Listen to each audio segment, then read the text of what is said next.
Игроки волейбольного клуба «Урал» не вышли на очередной матч первенства страны против новосибирского «Локомотива». Вслед за женской командой Уфимочка УГНТУ мужская команда столкнулась с серьезными финансовыми проблемами.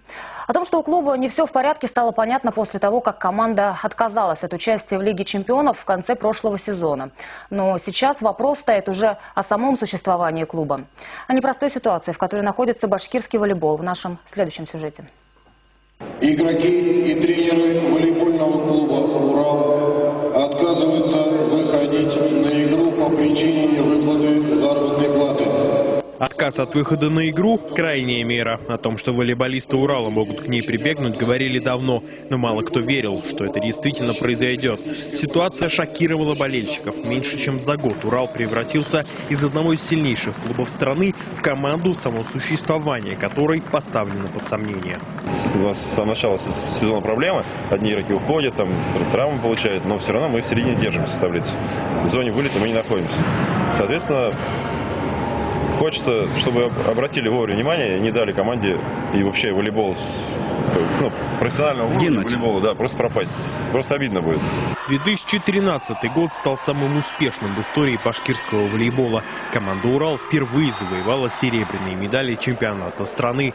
В межсезонье состав команды изменился практически до неузнаваемости. А вот проблема нехватки денег осталась. Вот только на этот раз ситуация близка к полному краху. Игроки клуба не получают зарплату уже 5 месяцев.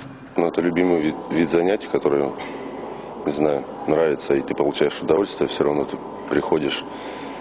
Если пришел в зал, то ты оставляешь это все вне, потренировался, отработал, и только вот так мысли улетучиваются, как бы не думаешь о деньгах, а о том, что будет после тренировки. В данный момент у клуба «Урал» нет титульного спонсора, который взял бы на себя все расходы. Средства, выделяемые из республиканского бюджета, идут на оплату поездок команды по стране и другие бытовые расходы. А вот денег на зарплату у «Урала» просто нет. Все попытки найти новые источники финансирования зашли в тупик. Бюджет клуба, он понятно, что не минимален и не маленький, так будем говорить, по определенным меркам.